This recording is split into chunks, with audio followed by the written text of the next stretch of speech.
홍수정의 유튜브 홍수정입니다.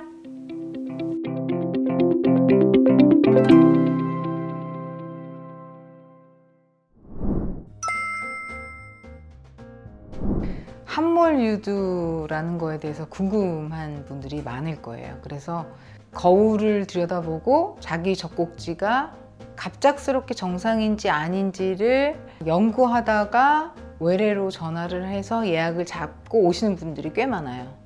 갑자기 보니까 자기 젖꼭지 근처에 있는 까만 피부에 오돌도돌 피지 같은 것들도 보이고, 그리고 그 안에 털 같은 것들도 나와 있어서 전화를 주시기도 하고, 그리고 여드름 자국처럼 튀어나와 있는 게 있어서 전화를 주시기도 하고, 젖꼭지 모양이 남들과 다르게 볼록한 덩어리가 아니라 찌그러진 덩어리라서 전화를 주시기도 하고, 유륜의 모양이 동그란 색깔이 아니고 세모난 모양으로 색깔을 가진 유륜이라서 전화를 주시기도 하거든요. 사람의 유륜의 모양이나 유두의 모양은 각각 다르다고 보시면 돼요. 그래서 정상적인 젖꼭지는 이렇게 돼야 된다라는 기준은 일단 없지만, 함몰 유두를 정의할 때는 유방의 정상적인 높이에서 유두의 높이가 보통의 유방 언덕보다 낮은 높이를 가질 때예요. 그거를 함몰 유두라고 하긴 하는데, 당연히 정도도 틀리겠죠. 아예 유두가 만들어지지 않은 채로 납작한 경우가 있을 거고, 만들어지긴 했는데 아예 당겨져 있는 경우가 있을 거고, 그 정도에 따라서 뭐 손으로 만져서 당기면 유방의 높이만큼 당겨질 수는 있지만 다시 놓으면 뒤로 후퇴해서 유방 안으로 들어가 버린다. 혹은 아예 손으로 유두를 꺼낼 수 없다. 1, 2, 3단계로 나눌 수가 있을 거예요.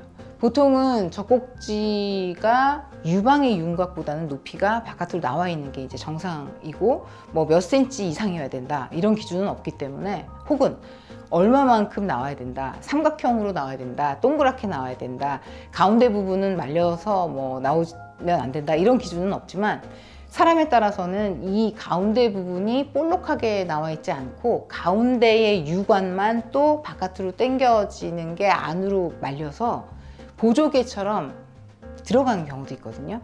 즉 분화구처럼 바깥에는 바깥으로 솟아있고 안에 있는 유관, 젖꼭지 유두 가운데 부분만 쏙 들어가서 가운데로 당겨져서 거기에 찌꺼기 같은 게 묻는 경우들도 있어요.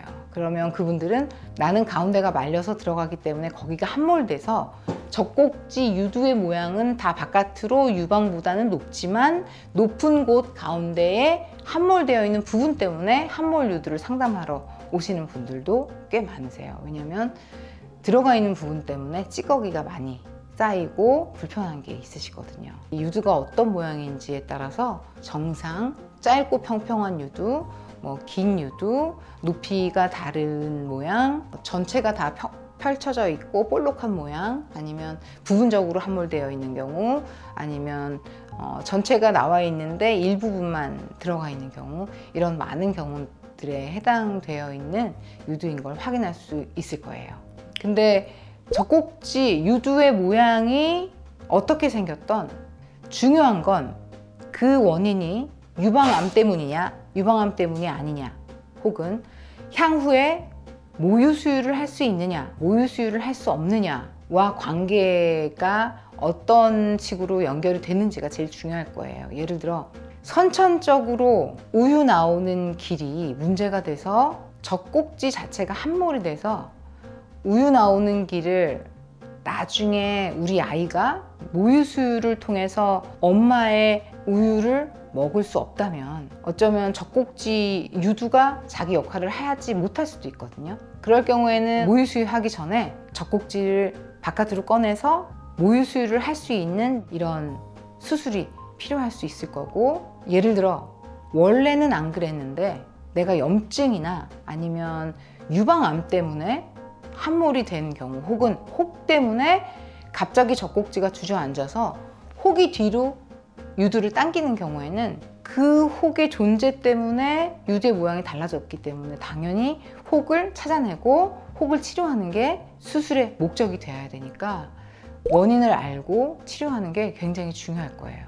그러면 함몰 유두의 원인, 먼저 선천적인 것부터 쉽게 설명을 해보면 이걸 피부라고 생각해 보세요. 피부 밑에서 유방싹이 만들어지면서 우유 나오는 길들이 형성이 되고, 우유 나오는 길이 넉넉하게 되면 바깥으로 솟아서 우유 나오는 길이 나중에 아기 입으로 들어갈 부분들이 이렇게 형성이 될 거고, 그러면 모든 우유 나오는 길들이 같이 한 곳으로 모인 이 계구부, 우유 나오는 길에 총 종합되어 있는 길들이 이렇게 만들어질 거예요.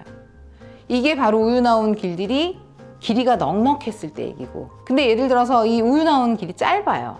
만들어지는 자체가 이렇게 넉넉하게 만들어지지 못하고 만약에 조금 짧게 만들어졌어요. 우유 나오는 길이 짧으니까 유방은 만들어졌는데 우유 나오는 길이 젖꼭지를 당기고 있어서 계구부가 유방 바깥으로 나오지 못하고 안에서 형성이 돼요. 이렇게 되는 경우가 바로 선천적인 경우에 해당되는 경우일 거고, 이건 원인이 유선관, 즉 우유 나오는 길이 짧기 때문에 당연히 모유 수유를 할 때 아기가 여기에서 우유를 잡아 마실 가능성이 거의 없겠죠. 그러면 우유 나오는 길을 어떻게 해서든 늘리는 방법으로 모유 수유를 할 수 있게끔 하는 것이 치료의 가장 중요한 포인트일 거예요.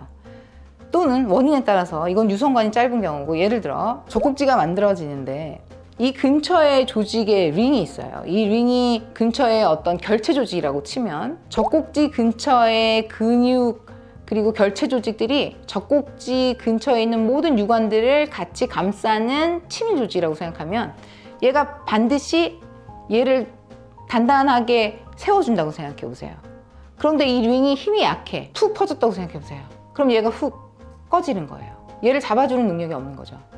그럼 이건 선천적인 원인이 이 결체 조직 링에 있기 때문에 유선관의 길이하고 상관없이 이 힘이 없기 때문에 이렇게 퍼지는 거거든요. 그래서 이 조직이 힘을 가져야 유선들을 잡아주고 얘를 물 수 있어요. 물론 모유 수유할 때 이런 경우는 별로 문제되진 않아요. 왜냐? 유선관은 길이가 넉넉하기 때문에 이 결체 조직을 손으로 깊이 물어서 아기한테 물릴 수가 있거든요. 그러니까 그 원인에 따라서 유선관이 짧아서 아기가 못 무는 경우는 아니기 때문에 이런 경우에는 유선을 늘리면서 수술하는 게 아니라 오히려 근처의 결체 조직을 조금 더 단단하게 강화시켜주는 치료의 포인트. 그래서 각각의 함몰 유두의 원인에 따라서 교정하는 게 함몰 유두 수술의 치료의 포인트가 되는 거예요.